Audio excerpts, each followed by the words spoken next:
When you see something like this, you probably wonder how dangerous it is to keep using this outlet, because every time you pull the plug out of the wall, everything is wobbly and it's just not safe. And most people, when they see something like this, they will just push the outlet in like this, and they will say it's fine. But the problem is that this is not fine, and I will try to explain why. Every time you plug something into this outlet, you apply force forward, and every time you unplug something from it, you apply force outward. So this force, it doesn't disappear, it transfers itself to mounting screws and to the electrical box inside of this wall. Over time, these screws get loosened, the box can shift or get damaged a little bit, and you end up with this thing right here.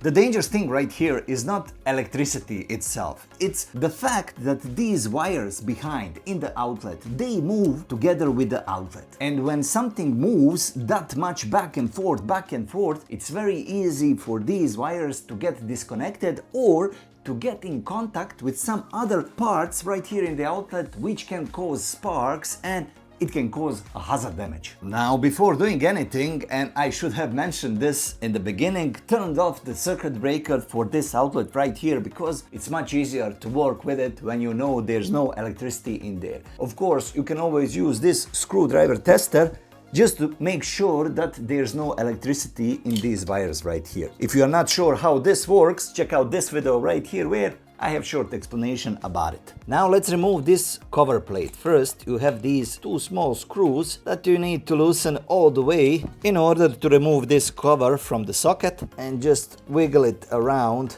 until you remove it. As you can see, every socket has these socket ears, and you have them from the both sides. And the job of these socket ears is to grab right here on the inside, and you manage them with these screws right in there. When I unscrew this screw right here, this part, you can move it however you want. There you go, you see how easy it is to move these ears. Now push these ears together and push the whole socket back into its place. The problem here is that I can make these screws now tight, but this won't solve this problem. These ears right here damaged the inside of the socket right there. The ears just don't catch the side of the socket here anymore. And this friction part right there we can solve by using a simple padding. Now, this is something that I have found in my workshop. It is used as a cushion for chairs, but in this case it will serve very nicely for the job at hand. Now, the biggest thing right here is to make sure that these paddings are in the right place. As you can see right here, the socket ear is right on this new material, which has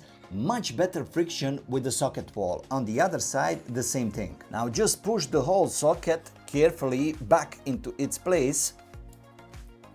Nice, it's already much more firm than it was before. Make sure you tilt it so it's straight up here, because you don't want to have a tilted socket. And now just use a screwdriver and make these screws tight. Sorry about that, I hit the camera a little bit. Hold the socket the whole time with your hand, because you want everything to be firm. But once you try to take that socket out with your hands, if you cannot move it in place, that means you have done a great job. The only thing left to do is to return this cover, and that is done very easily, and just make these screws tight as they were before. Check the stability of the whole socket one more time. But as you can see, everything is much stable now. So as you could see, a simple cushion pad has made a tremendous difference in stability of this outlet right here. And let's try it now. When you put it and when you take it, like, nothing is wobbly anymore and everything works perfectly fine, which is exactly how you want your outlet to look. But one very important thing, when you are pulling the plug out of your outlet, always hold the outlet with your fingers and then pull it out. I hope you have found some value in this video, and if you want to see some similar do-it-yourself videos about electricity, then check out the suggested videos on the screen. Thank you guys for watching this video with me, and I will see you in the next one. Ciao!